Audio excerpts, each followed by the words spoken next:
ሰላም ተመልካቾቼ እንዴት ናችሁ? ዛሬም ከእንደገና ተመልሻለሁ። በጣም አሪፍ የሚባሉ የስፖርት መረጃዎችን ይዤላችሁ መጥቻለሁ። በአዲሱ ስፖርት ሴናሪዮ በየቀኑ መረጃዎችን እያደረስኳችሁ እገኛለሁ። ለቻናሉ አዲስ ከሆኑ ሰብስክራይብ በማድረግ የቻናላችን ቤተሰብ ነው። የደወል ምልክቱንም ደግሞ ተጭነው ሁሉ የሚለቀቁትን የስፖርት መረጃዎችን በዚህ ስፖርት ሴናሪዮ በተባሉ ቻናላችን ማግኘት ይችላሉ። ብዙ መረጃዎች የምታገኙበት ቻናል ነው። የክለቦቻችሁ መረጃዎች ደግሞ በሰፊው የምታገኙበት ቻናል ነው። የስፖርት ቤተሰቦች ሰብስክራይብ፣ ላይክ፣ ሼር እያደረጋችሁ ለሚቀጥሉት ደቂቃ አብራችሁን ቆዩ። እሺ ብዙ ጉዳዮችን እናነሳለን እንዳልኳችሁ። ከትናንት ምሽት ጀምሮ ደግሞ ትልቅ ርዕስ የሆነው አንድ ዝውውር ያን ዲዮማንዴ የተባለው ተጫዋች የዝውውር ጉዳይ ነው።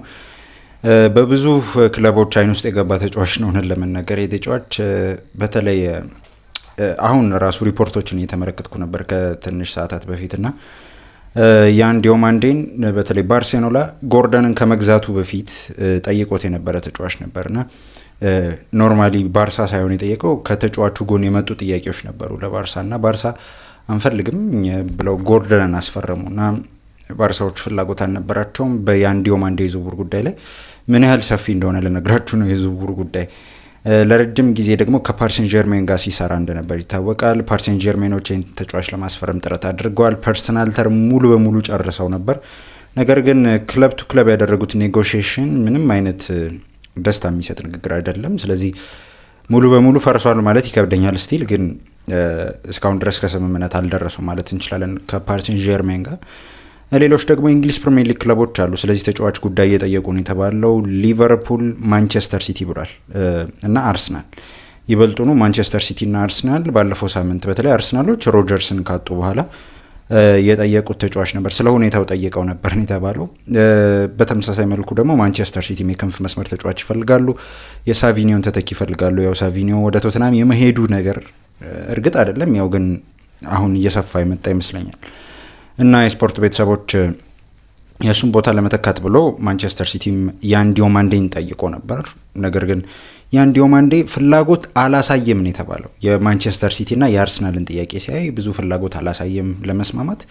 ከዛ አንጻር ነው ክለቦቹም ያው ፍላጎት የማያሳይ ክለብ ተጫዋች ላይ ጊዜ ማጥፋት አይፈልጉም። ከዛ አንጻር ያው ብዙ እንቅስቃሴ አላደረጉም። እንቅስቃሴ ሲያደርጉ አልሰማንም። ሊቨርፑልም ቢሆን የክንፍ መስመር ተጫዋች ይፈልጋል። ስቲል አለበት ይባላል፣ ግን ያው ብዙ ሪያክት እያደረገ አይደለም። ስለዚህ ፓሪሰን ጀርሜን እና ሌሎች ክለቦች እየተጠበቁ ነበር። ሪያል ማድሪድ አመሻሽ ላይ ከፍተኛ ገንዘብ ይዞ መጣ። 100 ሚሊዮን ፓውንድ ፓኬጅ ያለው ከና አዶንሱ ማለት ነው። 90 ሚሊዮን ፓውንድ ሲደመር 10 ሚሊዮን ፓውንድ አዶንስ። እስካሁን ድረስ እንዳለኝ መረጃ፣ ምናልባት ይህንን መረጃ በማነሳበት ሰዓት አንዳንድ ነገሮች ተለውጠው ከሆነ አላቅም፣ ግን ይህንን መረጃ እስከማነሳበት ሰዓት ድረስ ግን የምነግራችሁ ነገር ለዚህ ተጫዋች የቀረበው ገንዘብ 100 ሚሊዮን ፓውንድ ነው ቴብል ላይ ያለው። ወዲያውኑ አረብ ላይፕዚጎች ውድቅ አድርገውታል የተባለው ተጫዋቹ ያው እንዳልኳችሁ የሲቲንና የአርሰናልን ጥያቄ ውድቅ አድርጓል። ፓሪሰን ጀርሜንን ተቀብሏል። ሪያል ማድሪድን ሲቀበላሉ ትልቅ ጥያቄ ነበር እና ሪያል ማድሪዶች ፐርሰናል ተርም ደግሞ ያው ትልቅ ቡድን ነው ሪያል ማድሪድ። ማንም አላቅም እኔ ሪያል ማድሪድ እንደዚህ አቅርቦለት ውድቅ ያደረገ ተጫዋች ብዙ እንደዚህ ሰምቼ አላቅም። ምክንያቱም ትልቅ ክለብ ስለሆነ ፐርሰናል ተርም አልተቸገሩም። እሱም ተስማምቷል ዲዮማንዴ ማለት ነው ወደ ሪያል ማድሪድ ለመሄድ። ስለዚህ አሁን የመጀመሪያው ፕሮፖዛል ውድቅ ከተደረገ በኋላ በሁለተኛ ፕሮፖዛል ፕሪፔር አድርገው ለማቅረብ ተዘጋጅተዋል የተባለው ዝውውሩን አታክ እያደረጉ ነው ሪያል ማድሪዶች። ሪያል ማድሪዶች በተለይ በዚህ በክረምት የዝውውር መስኮት ያስፈረሟቸውን ተጫዋቾች ብዙ ስትመለከቱ ቶሎ የተጠናቀቁ ዝውውሮች ናቸው። የነ ኩኩሬያ አይነት ዝውውሮች ማለት ነው። ልክ እንደሱ ይህንንም ዝውውር ለማፋጠን ነበር ሀሳባቸው፣ ግን ዲሉ ከባድ ነው። አርቢ ላይፕዚግ ለዚህ ተጫዋች እንደተባለው ከሆነ ከ120 ሚሊዮን ፓውንድ በላይ ይፈልጋል፣ ከዛ በላይ ይፈልጋል። ስለዚህ ቀላል ዲል አይደለም። ሪያል ማድሪዶች ይህንን የተጫዋቹን ገንዘብ ብሬክ ለማድረግ 120 ሚሊዮን ፓውንድ ቢያንስ ቴብል ላይ ማስቀመጥ አለባቸው። እንመልከት። ተጫዋቹ ወደ ሪያል ማድሪድ መሄድ ፈልጓል የተባለው አመሻሽ ላይ ስልኮች ደውለዋል። ሪያል ማድሪዶች ይህን ተጫዋች ለማስፈረም ወደ አርቢ ላይፕዚግና ወደ ተጫዋቹ ደውሏል። ተጫዋቹ ተስማምቷል። የቀረው የአርቢ ላይፕዚግና የሪያል ማድሪድ ጉዳይ ነው። ሁለተኛ ፕሮፖዛል ይዘው ይቀርባሉ ተብሎ እየተጠበቀ ነው። ፋብሪሾ ሮማኖም ተናግሯል። ሁለተኛ ፕሮፖዛል ጠብቁ። ሪያል ማድሪዶች የመጀመሪያ አቅርበው ዞር አላሉ። ስለዚህ ሁለተኛ ፕሮፖዛል ጠብቁ። ስለዚህ እንጠብቅ።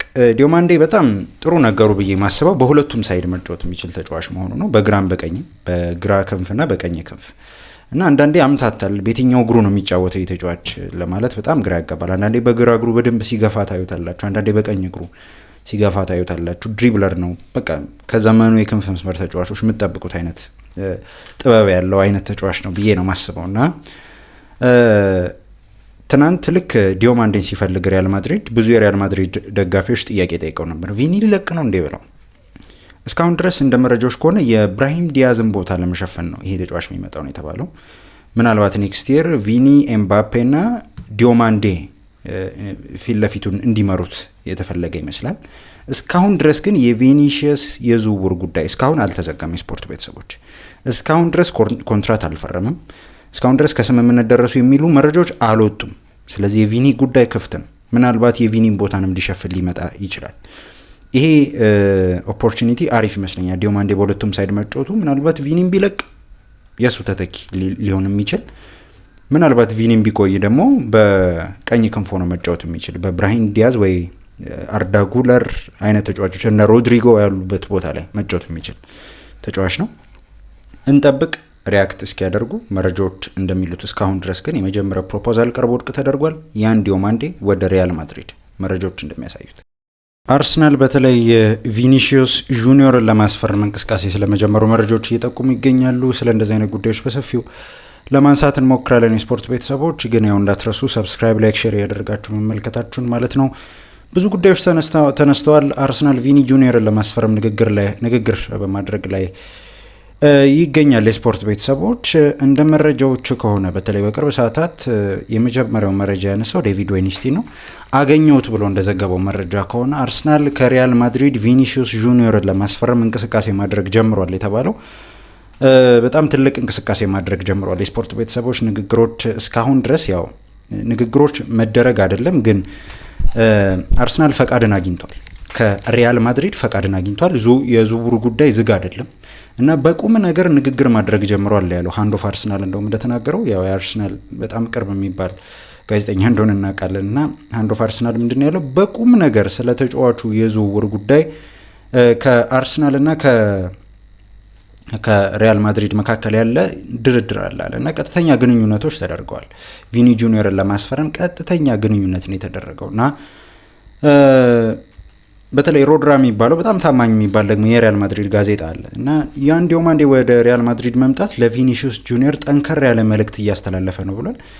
ስለ ቪኒሺየስ ጁኒዮር ደግሞ በባለፉት ቀናት ስለ ገንዘቡ ጉዳይ በተለይ ስለ ሳምንታዊ ደሞዙ እና ስለ ሌሎች ጉዳዮች በደንብ ሲያጠና ቆይቷል አርሰናል የተባለው እና ይህንን ካጠና በኋላ ነው ወደ ቪኒሺየስ ጁኒዮር የዝውውር ጉዳይ የመጣ ነው የተባለው። ተጫዋቹ 11 ወር ኮንትራት ነው የሚቀረው።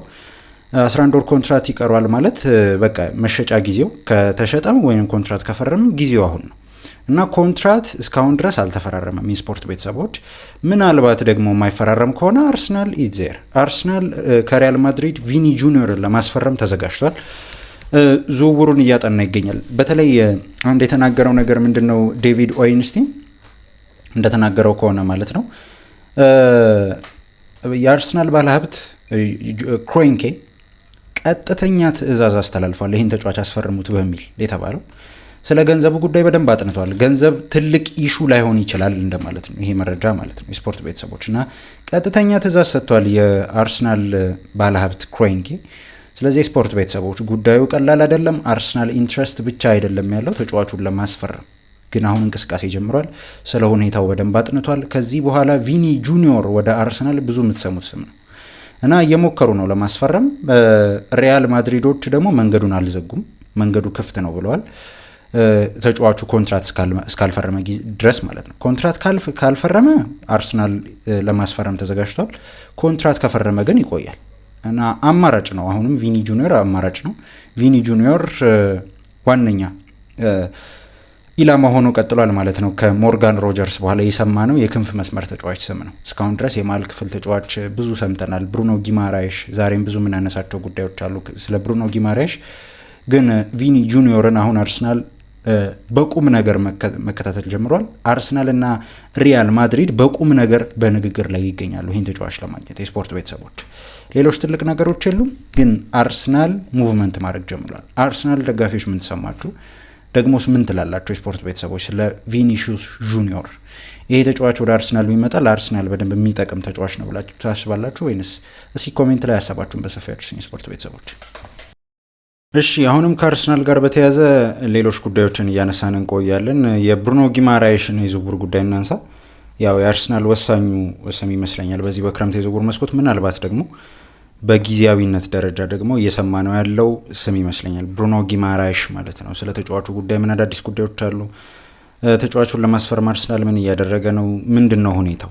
አሁንም ቢሆን ያው ትናንትና ነግሬያችኋለሁ ስለ ሁኔታው። ንግግሮች ቀጥለዋል። አርሰናል ብሩኖ ጊማራይሽን ለማስፈረም እየሰራ ይገኛል። እና ደግሞ የስፖርት ቤተሰቦች ትንሽ የአርሰናል ደጋፊዎችን ደስ የማያሰኙ ነገሮች አሉ። የአርሰናል መዘግየት ማለት ነው። ከዚህ በፊት ያው የሮጀርስ ዝውውር ላይ አንዳንድ መዘግየቶች ነበሩና በዝውውሩ ላይ ደግሞ ያው የቀደመ ክለብ አለ ቼልሲ። አሁን ደግሞ ሰሞኑን እየሰማናቸው ያሉ ስሞች አሉ ከብሩኖ ጊማራይሽ የዝውውር ጉዳይ ላይ ቼልሲ ምናምን የሚባሉ ስሞች ሰምተናል። ምናልባት ነግሬያቸዋለሁ እኔም በዝውውሩ ላይ ቼልሲ ምንም አይነት እንቅስቃሴ እያደረገ አይደለም። ምናልባት የሆነ ሰዓት ሀሳቡን አንስቶ ብሩኖ ጊማራይሽ ላይ ሪያክት ካደረገ እንመልከት። ፍላጎት ነበረው የሚሉ መረጃዎች ግን ነበሩ። ብሩኖ ጊማራይሽ ላይ በተለይ ስካይ ስፖርት በቅርብ ሰዓታት ይዞት የወጣውን መረጃ ልንገራችሁ። አርሰናል ቶሎ ይፋዊ ጥያቄ አለማቅረቡ ብሩኖን ሊጎዳ ይችላል አለ። አርሰናል ብሩኖ ጊማራይሽን የሚፈልግ ከሆነ ለኒውካስትል ይፋዊ ጥያቄ ማድረግ አለበት እና ገንዘባቸውን ብቻ ያሳዩ ኒውካስትል ይህንን እድል ማባከን አይፈልግም እና በቃ ግልጽ ነው። አርሰናል ጊማራይሽን የምትፈልጉ ከሆነ ለክለቡ ይፋዊ ጥያቄ አድርጉለት እንደሆነ ያለው ነገር በዚሁ ከቀጠለ ብሩኖ ጊማራይሽን ውዥንብር ውስጥ ሊከት እና ረጅም አሰልቺ የዝውውር ታሪክ ውስጥ ሊያስገባው ይችላል ብለው ሀሳባቸውን ሲናገሩ ነበር። እኔም እስማማበታለሁ። እውነት ለመናገር በዝውውሩ ላይ አርሰናል መፍጠን አለበት ብዬ አስባለሁ። ያው በዚህ ሰዓት ትናንት እንዳልኳችሁ ሳይመን ኮሊንስም እያለው እንደነበረው ብዙ የእንግሊዝ ፕሪሚየር ሊግ ክለቦች በቃ ብሩኖ ጊማራይሽን አርሰናል እንደሚያስፈርመው በቃ ተማምነዋል፣ እንደሚሄድ አስበዋል። ተጫዋቹን ፍላጎት አለው ታውቃላችሁ። በጣም ኤክሳይትድ ነው ወደ አርሰናል ለመዘዋወር ፍላጎት ያለው ተጫዋች ነው። የአርሰናል መዘግየት ግን በዚህ ሰዓት በጣም ዋጋ እንዳያስከፍላቸው ይፈራል። ለተጫዋቹ በተለይ አርሰናል አቀረበ የተባለው 70 ሚሊዮን ነው። አቀረበ አይደለም ቴብል ላይ አላቀረበ። ስቲል አርሰናል ኦፊሻል ቢድ ለኒውካስትል አላክም። አሁንም ለነግራችሁ የምፈልገው ነገር ባለፈውም 55 ሚሊዮን ተብሏል አይደል? አላክም። እሱንም አላክም። በወኪሎቹ አማካኝነት 55 ሚሊዮን ለዚህ ተጫዋች ይበቃል አይነት ሀሳብ ነው ያነሳው እና ኒውካስትል ዩናይትዶች ይህንን እንደማይቀበሉ ነገሯቸው። ተመልሰው ከትናንት ወዲያ ነው የሰማነው አይደል? ይህንን ቁጥር 70 ሚሊዮን ሊያቀርብ ነው ተባለ እንጂ አላቀረበም። እና እሱን ገንዘብ ይዞ ኒውካስትል ምን ያህል እንደሚፈልግ ከሰማ በኋላ ድርድሮች ቀጥሏል፣ ለማጥበብ በሚል ማለት ነው። በሁለቱ መካከል ያሉትን የገንዘብ ልዩነት ለማጥበብ አንድ ስም ልንገራችሁ። ምናልባት የብሩኖ ጊማራይሽ የዝውውር ጉዳይ የማይሆን ከሆነ በዚህ ተጫዋች ላይ አሁንም ቢሆን ኒውካስትሎች በጣም ከፍተኛ ገንዘብ እየለጠፉ የሚያስቸግሩ ከሆነ አርሰናል ወደ ኤንዞ ፈርናንዴዝ የዝውውር ጉዳይ ሊገባ ይችላል። ኤንዞ ፈርናንዴዝን ለማስፈረም ሊሰራ ይችላል የስፖርት ቤተሰቦች። ምክንያቱም ገበያ ላይ ያለ ምርጥ ተጫዋች ነው ብዬ ነው የማስበው። እውነት ለመናገር እኔ በቼልሲ ቤት ትክክለኛውን በጣም በተለይ ብዙ ዓለም ዋንጫ ላይ የምታዩትን ኤንዞ አይተናል ለማለት ይከብደኛል። በቼልሲ ቤት አሪፍ ነው እውነት ለመናገር ከካይሴዶ ጋር ያላቸው ጥምርታ፣ ግን እንደ ተጫዋችነት እኔ ኤንዞ ፈርናንዴዝን ብቸኛ 6 ቁጥር አድርጌ ስመለከተው በጣም ጥሩ ተጫዋች ነው ብዬ ነው የማስበው። በአርጀንቲና ብሔራዊ ቡድን በጣም ጥሩ የሚሆንበት ምክንያት እሱ ነው። በክለቡ ውስጥ ማካሌስታ 8 ቁጥር ነው፣ ሲያስፈልግ ደግሞ 6 ይሆናል። ልክ እንደዛ ሁሉ ደግሞ ኤንዞ ፈርናንዴዝ ይበልጡኑ 6 ነው፣ አንዳንዴ ደግሞ 8 ቁጥር ይሆናል እና ይበልጡኑ በደንብ የምናየው ኤንዞ ፈርናንዴዝን 6 ቁጥር ላይ ሆኖ ሲጫወት ነው። ከቦክስ ውጪ መምታት፣ መሀሉን ማደራጀት እና አሁን ወደ አርሰናል ቢመጣ 8 ቁጥር መጫወት የሚችል ሚድፊልድ አለው አርሰናል ራይስ እና ከሱ ጋር መጣመር የሚችልም ተጫዋች ነው ብዬ አስባለሁ። ከዚህ በፊት ከቶናሊ ዝውውር የወጡበት ምክንያት አርሰናል ከዚህ በፊት ነግሬያቸዋለሁ። ለተጫዋቹ የሚጠራው ገንዘብ ከፍተኛ ነው ብለው ያምናሉ። ሁለተኛ ነገር ደግሞ ከራይስ ጋር ለመጣመር ብሩኖ ጊማራይሽ የተሻለ ነው ብለው አስበው ስለነበር ነው። እስካሁን ድረስ ግን አሁንም የምነግራችሁ ነገር የአርሰናል ፕራዮሪቲ ታርጌት ጊማራይሽ ነው። ምናልባት የጊማራይሽ ጉዳይ ካልሆነ ወደ እሱ ተጫዋች ወደ ኤንዞ ፈርናንዴዝ የዝውውር ጉዳይ ሊሄድ ይችላል። ከፍተኛ ገንዘብ ነው ለመናገር አርሰናል ይህን ያህል ገንዘብ የማውጣት ፍላጎት የለውም የሚሉ መረጃዎች አሉ። አዎ ልክ ነው። ከፍተኛ ገንዘብ ሚድፊልድ ላይ ማውጣት እቅድ የለውም በዚህ በክረምት የዝውውር መስኮት። ግን በመጨረሻዎቹ የዝውውር ቀናት ቼልሲዎች ለተጫዋቹ የሚለጥፉትን ገንዘብ ሊቀንሱ ይችላሉ ለኤንዞ ፈርናንዴዝ። ከዛ አንጻር ነው አርሰናል ወደ ዝውውሩ ሊሄድ ይችላል ተብሎ እየተገመተ የሚገኘው። ማንን ትመርጣላችሁ? ብሩኖ ጊማሬሽ ወይንስ ኤንዞ ፈርናንዴዝ? እሺ የአርሰናልን የመጨረሻ ጉዳይ አንስቼ ወደ ሌሎች ክለቦች የዝውውር ጉዳዮች ልለፍ ማለት ነው። ከአርሰናል ጋር በተያያዘ የሁሊያን አልቫሬዝ የዝውውር ጉዳይ ምንድን ነው? ሰሞኑን እየሰማ ነው ያለው ስም ነው። ሁሊያን አልቫሬዝን ለማስፈረም አርሰናል ፍላጎት እንዳለው ግልጽ ነው። የቆየ ፍላጎት ነው። ያው ግን ጉዳዩ ቀላል አይደለም። እንደምታስቡት በጣም ቀላል የዝውውር ጉዳይ አይደለም። ተጫዋቹን ለማስፈረም የሚፈልጉ ክለቦች አሉ። ሪያል ማድሪድ፣ በተለይ ባርሳ አይደለም፣ ያው ባርሳ ይፈልጋል። ሪያል ማድሪድ ግን እርግጠኛ አይደለውም በዚህ ሰዓት። እና የስፖርት ቤተሰቦች አንድ የምነግራችሁ ነገር ሁሊያን አልቫሬዝ ፕራዮሪቲ የሚሰጠው ደግሞ ለባርሳ ነው። የባርሳን የመጨረሻ ሀሳብ መስማት ይፈልጋል። በቅርቡ ደግሞ ሀሳባቸውን ልትሰሙ ትችላላችሁ። በእነዚህ 2 ሳምንታት ምናልባት ለሁሊያን አልቫሬዝ የመጨረሻ ሀሳባቸውን ያሳውቃሉ ተብሎ ይጠበቃል። ሁዋን ላፖርታም ሲጠየቅ እንደሱ ነው ያለው። ግን አሁን አርሰናል ቤት አንዳንድ ጥያቄዎችን እያስነሳ ያለው ጉዳይ የሁሊያን አልቫሬዝ ጉዳይ በቪክቶር ዮኬሬሽ የመቀየር ጉዳይ ነው። ስለ ጉዳዩ ብዙ መረጃዎችን እየተመለከትኩ ነበር። በተለይ በቅርብ ሰዓታት ሲወጡ እንደነበሩ መረጃዎች ማለት ነው። ግራሃም ቤይሊ የሚባለው ጋዜጠኛ ምን አለ? ሁሊያን አልቫሬዝ ክለቡን ለመቀላቀል ፍላጎት ካሳየ አርሰናሎች በፍጥነት ለመንቀሳቀስ የሚቻሉበትን ሁኔታ አመቻችቷል። አንድሪያ ቤርታ ከተጫዋቹ ወኪሎች ጋር ያልተቋረጠ ግንኙነት ማድረጉን ቀጥሏል። ተጫዋቹን ለማስፈረም አስፈላጊ ሆኖ ከተገኘም እንግሊዝ ፕሪሚየር ሊግ ሪከርድን ለመስበር ዝግጁ ናቸው። ነገር ግን በክለቡ ውስጥ ከዛ ባነሰ ዋጋ ከአትሌቲኮ ማድሪድ ጋር ከስምምነት መድረስ እንደሚችሉ እምነት አለን የተባለው። አርሰናል አልቫሬዝን ለማስፈረም የያዙት እቅድ ከክረምት የዝውውር በጀታቸው የተለየና ሌሎች ትላልቅ የአጥቂ ክፍል ዝውውሮችን ከማድረግ የማያግዳቸው ነው የሚል መረጃ ነው ይዞ የወጣው። ስለዚህ ስለ ገንዘቡ አታስቡ እያለ ነው ግራሃም ቤይሊ። አርሰናል ከፍተኛ ገንዘብ ፈሰስ ለማድረግ ዝግጁ ነው ለሁሊያን አልቫሬዝ የዝውውር ጉዳይ። እሺ የቪክቶር ዮኬሬሽ የዝውውር ጉዳይስ ከቪክቶር ዮኬሬሽ ጋር ለምን ተያያዘ? በቅርብ ሰዓታት በተለይ ጋሪ ጃኮብ የሚባል አንድ ጋዜጠኛ ምን አለ? አርሰናል 100 ሚሊዮን እና ዮኬሬሽን አዘጋጅቷል። ምናልባት አትሌቲኮ ማድሪድ ክፍት የሚሆን ከሆነ ለዚህ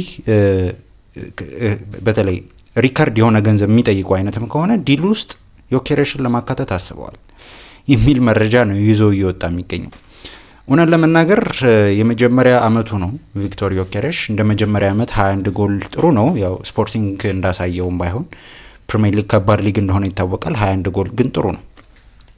እንደ አርሰናል ደጋፊ አንድ ጋዜጠኛ ፒርስ ሞርጋንን ታውቁታላችሁ አይደል? የአርሰናል ደጋፊ ነው እና እሱ ምን አለ ስለዚህ ጉዳይ ማለት ነው። አልቫሬዝን ለማግኘት ዮኬሬሽን መሸጥ ተብሎ የሚነገረው ወሬ እብደት ነው አለ እና በሁሉም ውድድሮች 21 እንዲሁም በሊጉ 14 ግቦችን አስቆጥሮ በመጀመሪያ ውድድር አመቱ ሊጉን እንድናሸንፍ ረድቶናል አለ። በተጨማሪም ትልቅ ስጋትና መልካም ስብዕና አለው፣ እወደዋለሁ ነው ያለ። አልቫሬዝን ለማስፈረም መሞከር አለብን፣ ነገር ግን ቪክቶርንም ማቆየት ይኖርብናል ብሎ ነበር እንደ ክለቡ ደጋፊነቱ ሲናገር የነበረው ማለት ነው። ምን ታስባላችሁ? እስኪ አርሰናል ደጋፊዎች ምንድነው ሀሳባችሁ? እስካሁን ድረስ ግልጽ የሆነ ጉዳይ የለም። አርሰናል ዝግጁ ነው የሚሉ መረጃዎች ወጥተዋል። በተለይ እንደነ ቤን ጃኮብስ ያሉ ጋዜጠኞች እንደዚህ አይነት መረጃዎችን ማውጣታቸው በጣም ትልቅ ጥያቄዎችን ፈጥሯል። አርሰናል ዝግጁ ነው፣ በቃ ለሁሊያን አልቫሬዝ ዝውውር ዝግጁ ነው፣ ይሄን ያህል ለቪክቶር ዮኬሬሽንም ለመሰዋት አይነት ነገር ማለት ነው። እንደሱ አይነት ሀሳቦችን ሲያነሳ ነበር። የስፖርት ቤተሰቦች ምን ትላላችሁ ስለዚህ የተጫዋች የዝውውር ጉዳይ? ቪክቶር ዮኬሬሽን መስጠት ለሁሊያን አልቫሬዝ ልክ ነው ብላችሁ ታስባላችሁ? እስኪ እንደ አርሰናል ደጋፊዎች ምንድነው ሀሳባችሁ? እስኪ ኮሜንት ላይ ሀሳባችሁን በሰፊ አድርሱ። እሺ ብዙ ጉዳዮችን እያነሳን አብረን እየቆየን እንገኛለን። ያው የስፖርት ቤተሰቦች የእናንተ ሰብስክራይበር ነው እኔም በደንብ ሞቲቬት የሚያደርገኝ በየቀኑ መረጃዎችን እንድሰራላችሁ የሚያደርገኝ። በዛው ልክ ላይክ ማድረጋችሁም ነው ለብዙ ሰው ይሄ መረጃ እንዲደርስ የምታደርጉልኝ እናንተ ናችሁ። እና የስፖርት ቤተሰቦች ላይክ እና ሰብስክራይብ ያደረጋችሁ እንድትመለከቱ ጠይቃለሁ። ስለ አርሰናል ጉዳዮች አንስተናል። አሁን ደግሞ ወደ ማንቸስተር ዩናይትድ የዝውውር ጉዳይ እንምጣ። ቢያንስ እስኪ ይህንን ቪዲዮ 2000 ላይክ አስገብታ ነው ይህንን ቪዲዮ እንድንከታተል ጠይቃለሁ። ሁላችንም ላይክ ካደረግን ነው ደግሞ 2000 ላይክ የሚገባው። የስፖርት ቤተሰቦች ስለምታደርጉልኝ አመሰግናለሁ። ስለምታዳመጡኝም ደግሞ አመሰግናለሁ። እሺ ከማንቸስተር ዩናይትድ ጋር በተያያዘ አንዳንድ ጉዳዮችን እናነሳለን። ማንቸስተር ዩናይትዶች በዚህ በክረምት የዝውውር መስኮት በተለይ ሀሳባቸው ይታወቃል። ሚድፊልድ ከዚህ በኋላ አንድ የመጨመር ሀሳብ አላቸው። በተለይ ደግሞ ምናልባት ደግሞ ሰሞኑን ስሞች እየሰማን ነው። የአጥቂ መስመር ቦታ ላይ አንዳንድ ስሞችን እየሰማንበት ያለበት ምክንያት ደግሞ ዚርክዚ ከክለቡ የሚለቅ ከሆነ ነው እና የሼሽኮ ፊትነስ እስካሁን ድረስ አጠራጣሪ ነው። ስለዚህ ዚርክዚ ያው ሼሽኮ ተመልሷል። ሆነ ለመናገር ልምምድ ሲሰራ ታይቷል። ፊዚካሉ እንደውም በጣም ተለውጦ ነው የመጣው። ለሚቀጥለው የውድድር ዓመት ዝግጁ ይሆናል ተብሎ ይጠበቃል።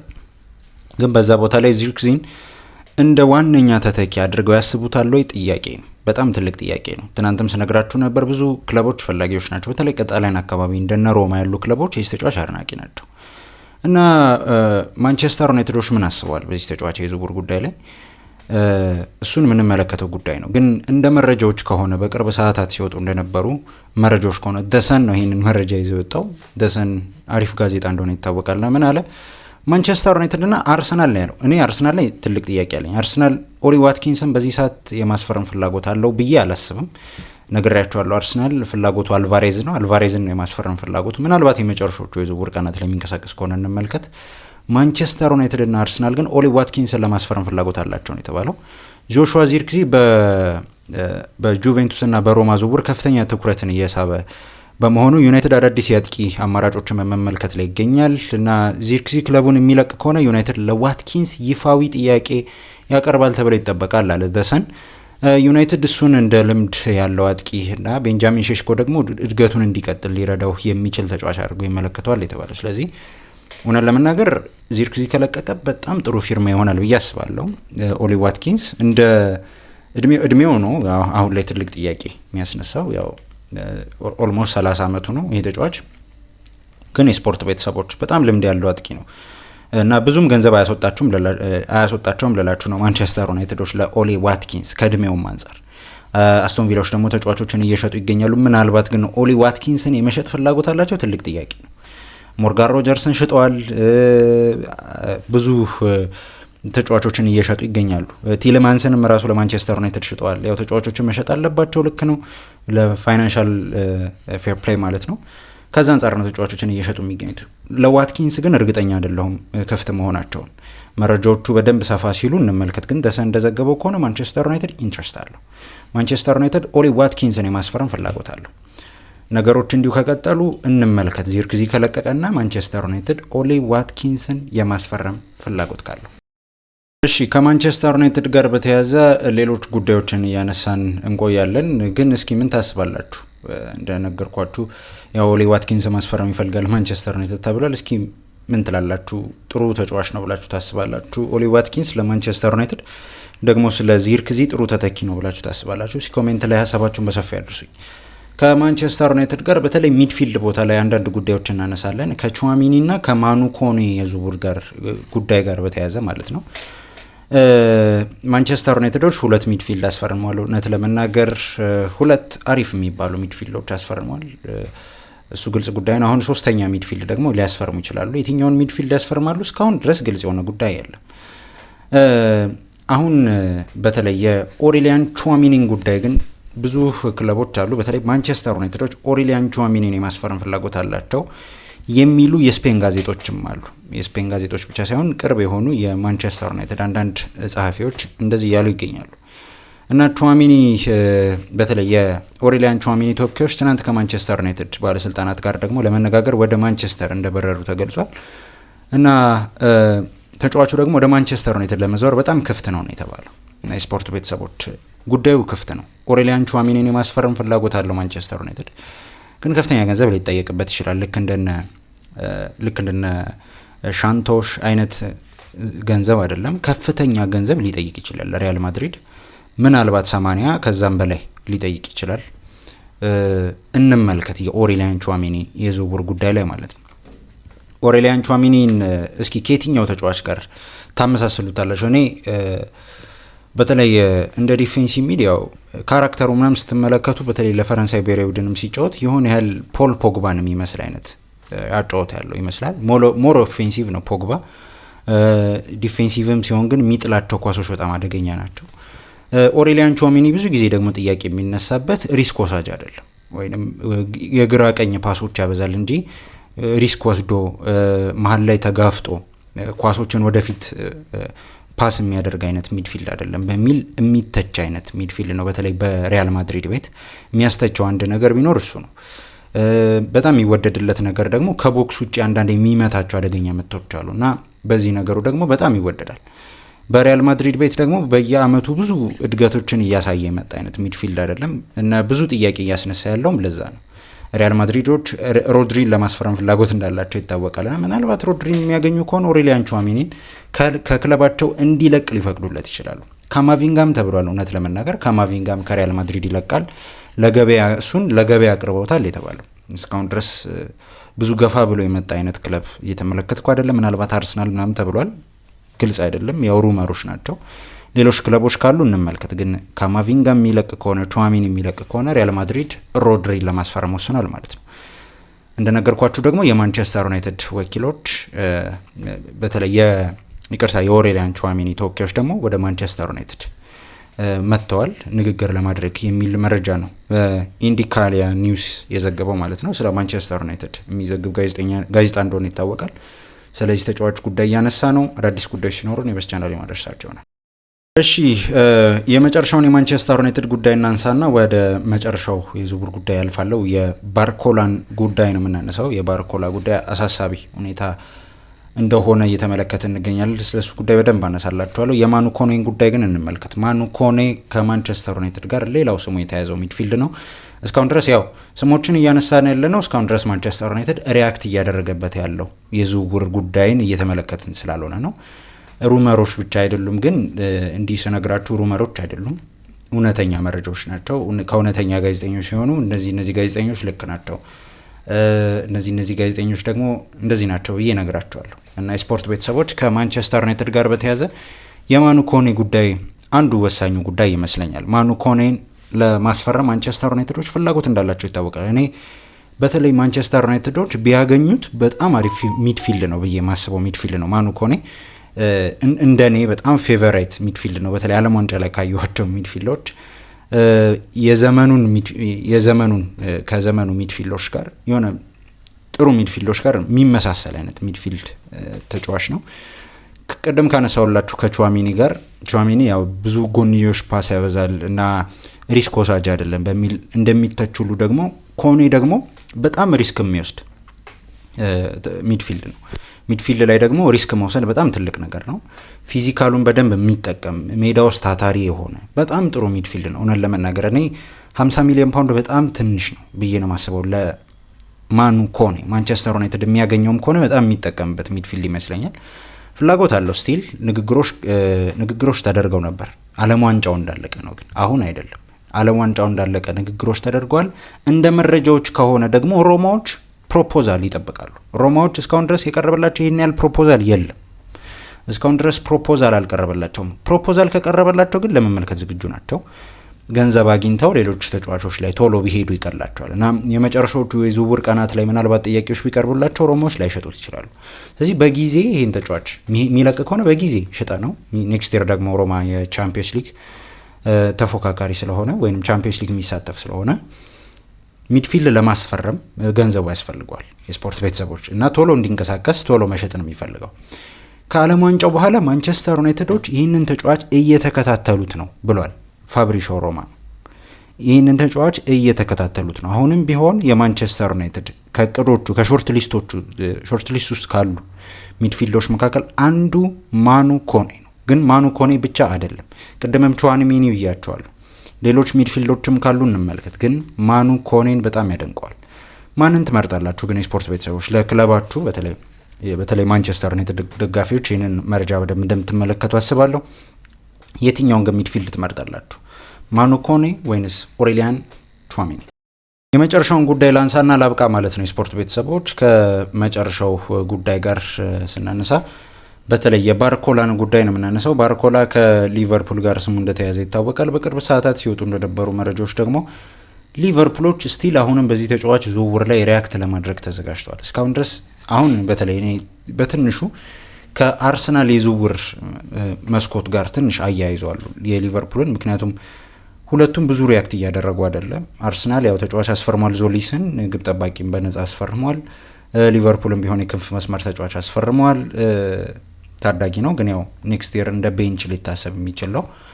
ግን የስፖርት ቤተሰቦች ምንም እየተንቀሳቀሱ አይደለም ሳይሆን በዝውውሩ ግን በጣም እየዘገዩ ነው ማለት እንችላለን። ሊቨርፑልና አርሰናል በተለይ የሊቨርፑል ደጋፊዎች በጣም በትዕግስት መመልከት ያለባቸው የዝውውር መስኮት ይመስለኛል እና ብራድሊ ባርኮላን የማስፈረም ፍላጎት አላቸው። ከትናንት ምሽቱ ዜና በኋላ በተለይ ዲዮማንዴን ለማስፈረም ሪያል ማድሪዶች ሄዱ አይደል? አሁን ዲዮማንዴን ለማስፈረም እየሰሩ ይገኛሉ። ምናልባት ይህንን መረጃ በማነሳበት ሰዓት ደግሞ አንዳንድ መረጃዎች እየተመለከትኩ ነበር። ፍሎሪያን ፕሌተንበርግ ማንቸስተር ሲቲ ራሱ በቃ ሪከርድ የሆነ ገንዘብ ሊያቀርብ ወደ 100 ሚሊዮን ዩሮ ለማቅረብ ዝግጁ መሆናቸውን በቃል ገልጸዋል የተባለው ግን እስካሁን ይፋዊ ጥያቄ ግን አላቀረቡ። ማንቸስተር ሲቲም ቢሆኑ ኢንትረስት እንዳላቸው ግን ገልጸዋል። ግን ተጫዋቹ ሪያል ማድሪድ እና ፒኤስጂ ነበር የሚፈልገው። አሁን ፒኤስጂዎች ይህንን ተጫዋች የማያገኙ ከሆነ ግን ባርኮላን ላይለቁት ይችላሉ ነው የተባለው። አሁን ትልቁ ጥያቄ እዚህ ጋር ነው። ይህን አክሎቼን አስፈርሟል፣ ሂርዊጎ ተብሏል። አክሎቼ የፒኤስጂ ተጫዋች ነው። ኔክስት ይር ኪንጋሊ ለቀዋል፣ ጎንካሎ ራሞስን ለቀዋል። ስለዚህ እነዚህን ተጫዋቾች ሊተኩላቸው ይሄዳሉ። አክሎቼ የሚተካላቸው ተጫዋች የሚተካላቸው ኪንጋሊ ነው። ምናልባት ሌላ ተጫዋች ደግሞ አለ፣ ጎንካሎ ራሞስ አሁን ፓሪሰን ጀርሜኖች ፌራን ቶሬስ ተብሏል። ሌሎች ስሞችም ተነስቷል፣ አልቫሬዝ ጭምር ተነስቷል። እንመልከት። ግን ተጨማሪ የክንፍ መስመር ተጫዋች ይፈልጋሉ። ዲዮማንዴን አሁን ሪያል ማድሪዶች አታክ እያደረጉ ነው። ዝውውሩን ለማግኘት ጥረት እያደረጉ ነው፣ እየሰሩ ነው የስፖርት ቤተሰቦች እና ሪያል ማድሪዶች የሚያገኙት ከሆነ ገበያው ላይ ባለው ውስንነት ምክንያት የክንፍ መስመር ተጫዋች ብዙ ጥራት ያለው የክንፍ መስመር ተጫዋች ገበያው ላይ ስለሌለ ምናልባት ባርኮላ ላይ ልቁት ይችላሉ የሚሉ መረጃዎች አሉ። ትልቅ ስጋትን ፈጥሯል። ግን አሁንም ልነግራችሁ የምፈልገው አንድ ነገር ሊቨርፑልና አርሰናል በዚህ ተጫዋች የዝውውር ጉዳይ ላይ አሉ። አሁንም ቢሆን ለቆ የወጣ ክለብ የለም። አርሰናልም ለቆ አልወጣም፣ ሊቨርፑልም ለቆ አልወጣም። በየትኛውም ሰዓት ሪያክት ሊደረግ ይችላል። ምናልባት ይህንን መረጃ እያነሳው ሊሆን ይችላል። ምናልባት ነገ ከነገ ወዲያ፣ ምናልባት ከአንድ ሳምንት በኋላ የክረምቱ የዝውውር መስኮት እስኪጠናቀቅ ድረስ የብራድሊ ባርኮላ ጉዳይ ዝጎ ነው፣ አይቆይም። አንዳንድ ነገሮች ሊፈጠሩ ይችላሉ። አርሰናልና ሊቨርፑል ግን ኢንትረስት እንዳላቸው ትክክለኛ ፈላጊዎች እንደሆኑ ተነግረዋል። በተለይ አርሰናልን በጣም ይወዳል የተባለው ባርኮላ እንደተነገረው ከሆነ አንዳንድ የፈረንሳይ ጋዜጦች ናቸው እንደዚህ ያሉት። ሊቨርፑልም ግን ኢንትረስት አለው። ሊቨርፑልም ለረጅም ጊዜ ባርኮላን ሲከታተለው ቆይቷል። ተመልካቾቼ የዛሬ መረጃዎቼ እነዚህን ይመስሉ ነበር።